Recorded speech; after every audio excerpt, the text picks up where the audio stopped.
você chegou agora, o nosso papo de hoje é sobre livros eletrônicos, os famosos e-books. Nós pegamos carona nessa virtualidade toda e com o nosso marca-página eletrônico separamos uma super dica para você. Hoje vamos mostrar como converter rapidamente arquivos de diversos tipos em PDF. O Primo PDF permite gratuitamente que você gere arquivos em PDF. Faça o download e adicione a impressora virtual, como mostra esta imagem abaixo.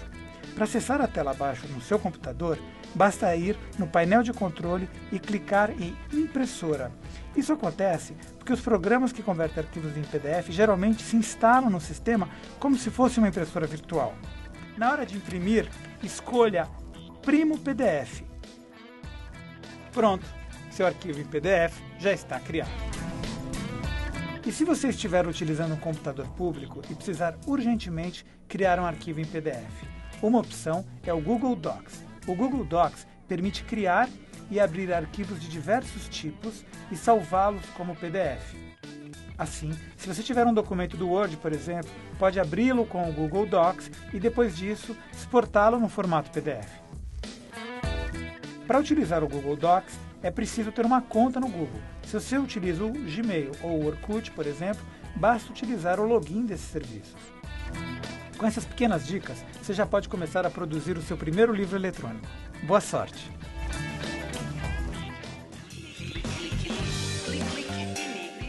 A nossa segunda convidada é Stella Dauer, bacharel em Design de Interfaces, trabalha com livros há 7 anos e atualmente é pesquisadora e palestrante de livros digitais, além de ministrar cursos especiais sobre esse assunto. Tudo bem, Stella? Tudo bem. Obrigado por ter vindo ao nosso programa. Agradeço a oportunidade. A gente estava assistindo aqui um vídeo mostrando como era difícil fazer um livro antigamente, né, Stella? Em 1947. O que mudou de lá para cá, Stella? Hoje em dia é o computador, né? Foi ele que fez aquela diferença total no modo como as pessoas fazem livros. Você não precisa mais digitar na máquina de escrever e depois passa para o linotipo, que forma aquelas páginas de metal que imprimiam. Hoje em dia você tem o computador para fazer tudo. Você diagrama facilmente, os arquivos são transmitidos pela internet, então você nem precisa ter mais todo mundo no mesmo lugar. O designer pode estar num lugar, o revisor pode estar em outro, o autor pode ser de outro país, a editora pode ser de outro lugar e você pode fazer um livro com todo mundo separado sem nunca nem ter visto um ao outro. Isso para fazer um livro impresso. E agora com os virtuais, ficou mais fácil ainda. Que história é essa de e-book e o que você trouxe para mostrar para a gente hoje? Os livros virtuais, as pessoas costumam falar, é tão fácil, é só você pegar o PDF, porque quando você fecha um livro físico para gráfica, você transforma ele em PDF. Então todo mundo fala, é só pegar o PDF, o arquivo, o PDF, que é tão famoso, conhecido, você simplesmente pega e põe para vender. Só que não é bem assim, porque hoje em dia, o livro normal, você pega o livro normal, ele é bom para todo mundo. Não importa se a pessoa não lê direito, ela tem que aproximar mais o rosto. É a mesma coisa há quantos anos? Nossa, já tem centenas de anos, já é um processo. Com o computador a gente não tem aí tanto tempo, né? Dá para dizer que, sei lá, no máximo 20 anos, um pouquinho mais que isso. Mas a diferença é que agora você pode ler o livro em qualquer lugar. Então, quando a editora vai fazer o livro, ela tem que se preocupar com coisas como vai dar para ler no iPad, vai dar para ler no e-reader, a pessoa vai conseguir ler do computador. É um livro com arquivo que pesa pouco, a pessoa vai poder baixar de qualquer lugar. Tem gente, inclusive, que lê livro em celular. Então, você tem que ver se vai ficar bom, inclusive, para a telinha do celular. Então, tem que pensar muito mais macro do que antes. Como é que você trabalha? Você trouxe algumas coisas. Explica pra gente o que é cada um desses equipamentos que você trouxe.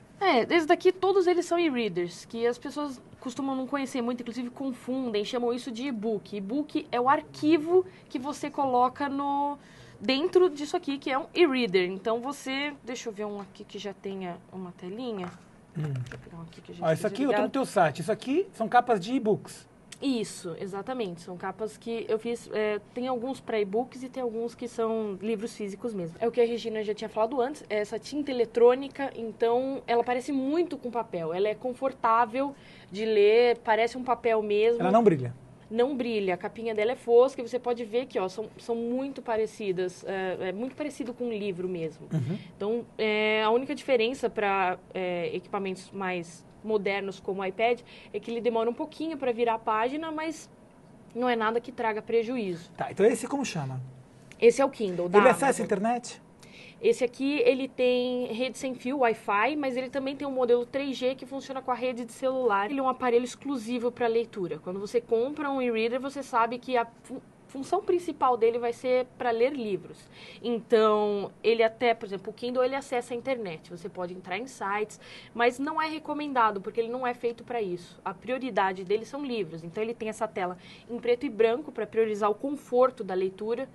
E ele não tem outras coisas, como por exemplo no iPad, podemos baixar aplicativos de Twitter, de Facebook, joguinhos. Esse aqui não, ele é só o que ele é. Ele tem um tecladinho para você poder fazer buscas dentro do livro, para fazer anotações. Tem alguns, como por exemplo o caso do... Essa é outra marca. São marcas diferentes. Como esse daqui, ele tem um microfone, então você pode... tomar algumas notas, ele tem uma agendinha, um calendário, mas a função principal é você ler. Então, a bateria dele dura mais, você pode ficar até mais de um mês sem recarregar ele, porque ele só gasta energia na virada de página, então dura muito mais a bateria dele. E esse terceiro aqui de baixo, o que é? Esse terceiro aqui também é dessa mesma marca, desse outro branquinho, né, da iRiver, e ele a diferença é que ele tem, a tela dele é de toque. Deixa eu ligar ele aqui. Tá. Esses todos a gente encontra aqui no Brasil? Sim, esses produtos, eles estão disponíveis no Brasil, então você pode ver que E tem livro para isso? Em português? Então, no Brasil, a gente está, assim, engatinhando. A Saraiva, por exemplo, grandes livrarias, eles já dizem que tem um grande catálogo, mas, na verdade, é catálogo de livros em inglês. Como a Amazon, por exemplo, que tem mais de 250 mil livros já para Kindle e etc. Aqui, a gente ainda está engatinhando bastante. E essa é a nova profissão que se apresenta, é isso? Exatamente. As pessoas às vezes perguntam o que é o designer de book. Se ele é uma pessoa que é um programador de sites que também começa a entender um pouco de livros, ou se ele é um designer de livros que começa a entender um pouco de programação. E o que ele é? Eu acho que ele é uma pessoa que reúne essas duas coisas, mas realmente focado nisso. Não é tipo, é um trabalhinho extra que eu vou fazer. Você tem que saber como diagramar e tudo mais, porque as pessoas acham, como eu estava falando, que livro digital é fácil de fazer e tudo mais, mas esse formato padrão que está sendo adotado, que é o EPUB... O que é o EPUB? Ele é um formato mesmo de livro, por exemplo, a gente tem DOC, a gente tem TXT, esse é o EPUB, que é lido por alguns programas, lido por alguns aparelhos, então ele é o que está sendo considerado o padrão mundial de livros eletrônicos. Ele mais ou menos funciona como programar um site, então você precisa entender um pouco de código para você fazer um livro eletrônico. Você tem que entender um pouco de HTML, CSS, bem básico, muito menos do que para fazer um site, mas você precisa, porque se você simplesmente converte, a gente diferencia muito essa coisa de converter ou produzir um livro eletrônico. Se você só converte, pega ele do programa mais usado, que é o InDesign, ou pega de um Word, fica feio. Como um site mal feito, ele fica meio esquisito. Então, você tem que ter todo um cuidado para que ele seja bem diagramado, para que ele tenha tenha margens, que as imagens apareçam em qualquer aparelho, porque às vezes o que pode... É uma bagunça, o que pode funcionar em um não funciona no outro. Entendi. Estela, quanto custa produzir um livro digital no Brasil? Isso também é outra briga, porque tem essa coisa da conversão e produção. Se você só converte um livro... Tem pessoas que fazem, como em qualquer coisa, em design, publicidade, tem pessoas tem um sobrinho que sempre faz, exatamente, que é só eu clicar o botãozinho aqui, eu fiz. Certo. E tem esses com mais cuidado, que exigem todo um trabalho, às vezes, como se é um livro antigo, você quer revisar, você quer colocar coisas novas, então aí exige um pouco mais de trabalho. Você acha que esses livros digitais vão ajudar a aumentar o amor pela leitura? Sim, eu acho que... porque a gente vê... A gente lê tão pouco no Brasil, né? Pois é, exatamente. Mas, por exemplo, quando a gente tem o iPad, todo mundo fala, eu quero fazer um livro para iPad, eu quero fazer um livro para e-reader. Porque é o que, assim, na internet, o que só se fala é de iPad, de Kindle.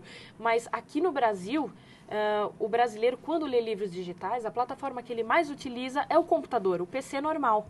Uhum. Então... A gente não precisa pensar só em iPad, só em leitores, porque a pessoa lê mesmo no computador. Então, se a pessoa tem um computador em casa, que aqui no caso do Brasil já é quase maioria, praticamente a maior parte das famílias no Brasil tem um computador em casa, é muito mais fácil para ela, ao invés de pagar 30, 40 reais num livro na livraria, ela chegar e ler no próprio computador. Ah, mas ele não cansa? Cansa Qual que é a a vantagem? Isso vista. aqui que é a vantagem, de você pegar isso aqui, deitar, ler, levar... Exatamente. E Né? a vantagem mais ainda dos leitorzinhos, porque eles são levinhos e essa tela deles que não cansa. Eu porque queria ela não mostrar, tem você luz. conhece esse aqui, que é o do Alice? Sim, o livro da Mostra Alice. pra gente os recursos. É o maior exemplo. É. Porque aí a gente entra até num outro tipo. As pessoas chamam isso de livro melhorado ou até de jogos. Porque começa aquela zona fina de tipo, isso é um livro ou isso é um jogo. Então, você pode, se você vem aqui, você pode mexer nas coisas. Deixa eu pegar uma parte aqui em que faz alguma brincadeira. Pode mais uma. Deixa eu ver, acho que mais porque essa daqui é a versão completa, né? Aham. As crianças adoram. Então, você vê que você pode chacoalhar, tem algumas coisas que você chacoalha para cair, ou então aqui caiu a garrafa, você pode tombar, você pode brincar com ela, você pode apertar coisas que fazem surgir Você outras pode ajudar na coisas. alfabetização também? Também. Mas aqui a gente já entra num outro tipo de livro. A produção desse tipo de livro, assim, cheio dessas animações, é muito mais cara do que a de um livro EPUB, por exemplo. Certo. Então, porque isso daí é um programa que você faz, ele nem é um livro, ele é um programa, praticamente um programa de computador. Isso você faz também? Esse daí não, porque precisa de um treinamento muito diferente. Entendi. Mas, por exemplo, eu já vi editoras falando que os produtores desse tipo de livro chegam a pedir mais de 35 mil reais para a produção de um livro desses. Isso aqui o que é? Qual é a programação disso aqui? No caso esse, que é para Apple, é programação em C. Certo. É um código bem E deve bem custar difícil. caro um livrinho desse. Esse livro custa mais ou menos... Eles estão Caro. colocando em $8, Ah, não mas é aí caro. você tira do público, porque quantas são as pessoas que têm iPad? São pouquíssimas. Ainda. Ainda que tenha iPad. Porque o preço aqui no Brasil também é uma coisa que faz tropeçar muito esse mercado. Entendi. Por exemplo, o Kindle, ele custa Olha isso. aproximadamente R$500. Esse aqui, mostra pra O gente. Kindle, ele custa aproximadamente R$500. Você pode comprar ele oficialmente no Brasil. Ele não é vendido no Brasil, Tá. mas a Amazon manda lá de fora pra cá. Então, ele custa mais ou menos R$500. É um dos mais baratos que a gente tem pra comprar no Brasil. Os outros, como esses da iRiver, chegam a custar 800, 900 Mas é caro, reais. né? É muito caro. Então, esse já é um problema. Porque eles falam de, vamos levar os livros digitais para as escolas. Agora, os tablets têm uma programação deles serem vendidos a R$300, né? 400. Exatamente. Tem alguns jeitos, E dá tem pra marcas... ler no tablet também? Tem marcas mais alternativas que você encontra por aí que você pode ler também neles sem problemas. A experiência do olho que brilha, de machucar, etc. Isso é mito ou é realidade? Eu, por exemplo, acho um pouco desconfortável. Eu tenho um iPad, aí, por exemplo, você vai com ele para a cama, a luz acaba machucando um pouco se você não usa com outra luz junto. Acaba cansando um pouco, ele também é meio pesado para você ler deitado. Por isso que algumas pessoas consideram mais confortável esse daqui, porque ele é levinho, precisa de luz para funcionar mesmo, porque ele não tem luz. Mas ainda assim é muito questão de gosto. Se você lê meia hora, não vai cansar o seu olho lendo um iPad. A gente vê isso no nosso próximo bloco. O nosso Twitter você já conhece, é @RedeTVT. Participa. Vamos fazer um pequeno intervalo e já voltamos com os nossos convidados, Aline Macedo e Regina Azevedo.